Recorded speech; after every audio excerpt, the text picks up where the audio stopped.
Assalamualaikum warahmatullahi wabarakatuh. Perkenalkan, nama saya Salama Suci Rahayu dengan NIM akhir 175. Di sini saya akan memaparkan materi tentang kecemasan remaja dalam menghadapi masa depan. Menurut Erikson, fase usia dewasa awal yaitu yang berada dalam rentan usia 20-30 tahun. Di sini individu mulai dibebankan dengan tanggung jawab yang lebih berat. Harlock juga menjelaskan tugas perkembangan pada fase ini meliputi mendapatkan pekerjaan, memilih pasangan atau teman hidup, dan sebagainya. Kemudian, kecemasan merupakan suatu masalah psikologis yang dapat terjadi pada individu tanpa memandang usia, status sosial, jenis kelamin, dan sebagainya. Kecemasan ini merupakan suatu kondisi emosional yang tidak menyenangkan dan ditandai dengan adanya perasaan-perasaan subjektif pada individu, misalnya perasaan takut, tegang, khawatir. Sigmund Freud juga menyatakan bahwa terdapat 3 jenis kecemasan, yaitu yang pertama ada reality anxiety atau kecemasan realita. Ini adalah adanya rasa takut akan bahaya yang akan datang dari dunia luar. Yang kedua ada neurotic anxiety atau kecemasan neurotik, yang mana ini merupakan kecemasan atau rasa takut jikalau insting akan keluar jalur dan menyebabkan individu melakukan sesuatu yang menyebabkan dirinya dihukum. Yang terakhir ada moral anxiety atau kecemasan moral, yang mana ini merupakan kecemasan yang berupa rasa takut terhadap hati nuraninya sendiri. Misalnya, individu akan merasa bersalah apabila ia telah melakukan sesuatu yang bertentangan dengan moral yang mereka pegang.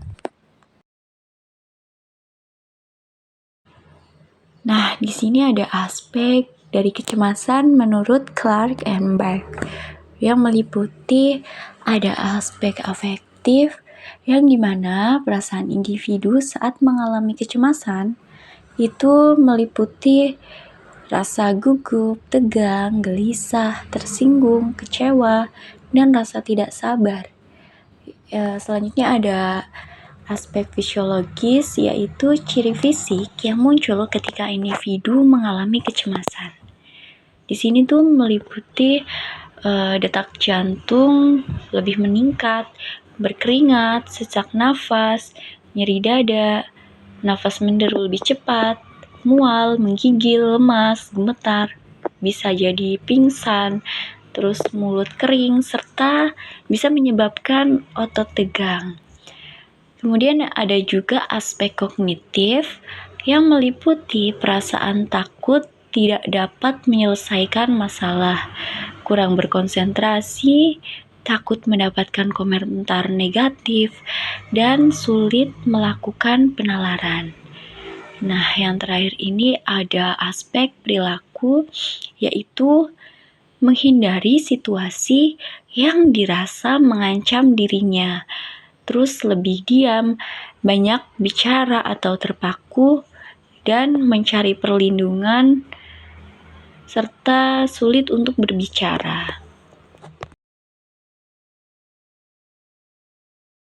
Nah, di sini ada tingkat kecemasan yang dibagi menjadi 2 tingkatan menurut Buchlau. Yang pertama ada tingkat psikologis, yang kedua ada tingkat fisiologis.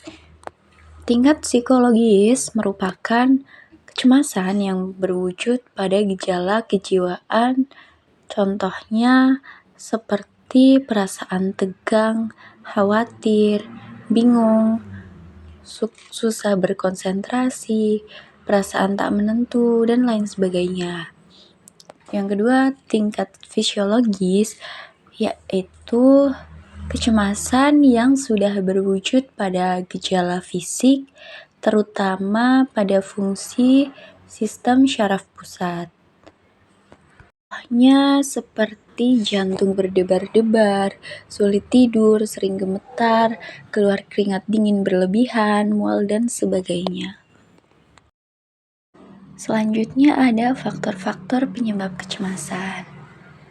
Itu ada dari faktor lingkungan, emosi yang ditekan, dan sebab-sebab fisik.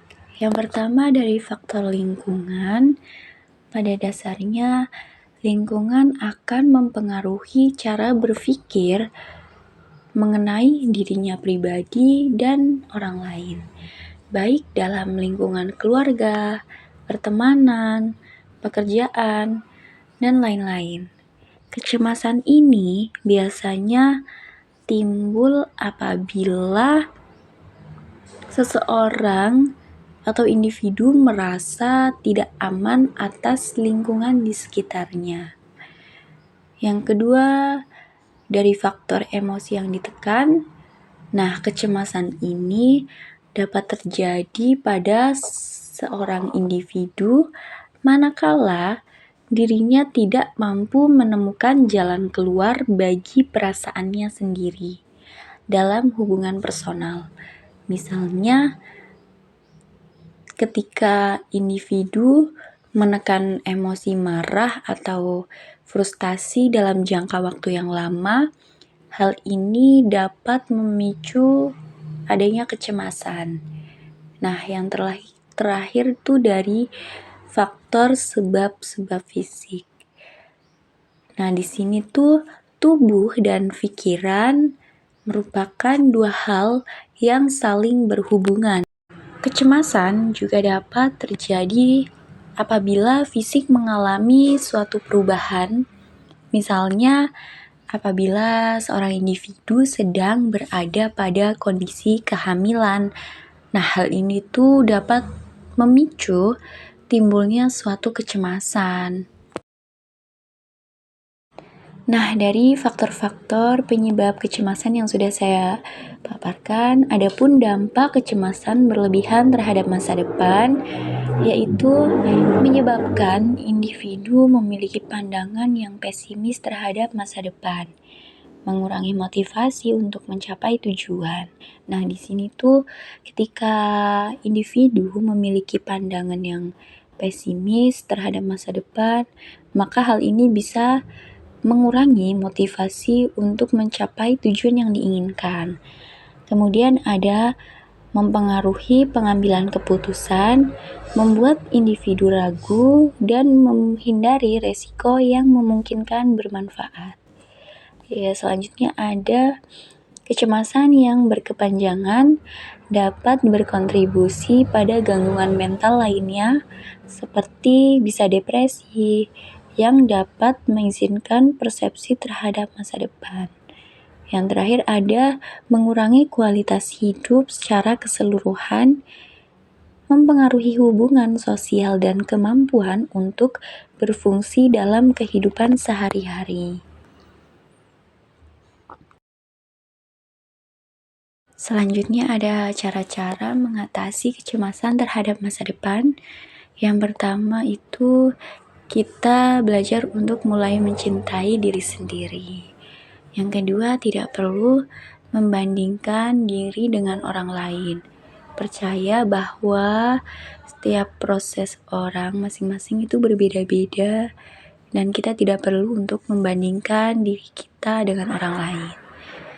Yang ketiga, melakukan sesuatu yang berarti untuk diri sendiri. Nah, di sini kita bisa melakukan hal-hal yang terbaik bagi diri sendiri, hal-hal positif untuk kita bisa lebih berkembang lagi. Yang keempat itu bercerita dengan orang terdekat. Nah, di sini tuh ketika kita bercerita dengan orang terdekat, kita kan bisa melegakan hal yang membuat kita cemas. Kita bisa cerita dengan teman atau keluarga, orang tua. Dan yang tidak kalah pentingnya, yang terakhir, ubah rasa khawatir dengan sebuah tindakan yang positif. Nah, di sini ada yuasnya, yang artinya, tetapi boleh jadi kamu tidak menyenangi sesuatu, padahal itu baik bagimu. Dan boleh jadi kamu menyukai sesuatu, padahal itu tidak baik bagimu. Allah lebih mengetahui, sedangkan kamu tidak mengetahui. Quran Surat Al-Baqarah ayat 216. Sekian pemaparan materi dari saya. Apabila ada tutur kata yang kurang berkenan atau salah, saya mohon maaf. Sekian, wassalamualaikum warahmatullahi wabarakatuh.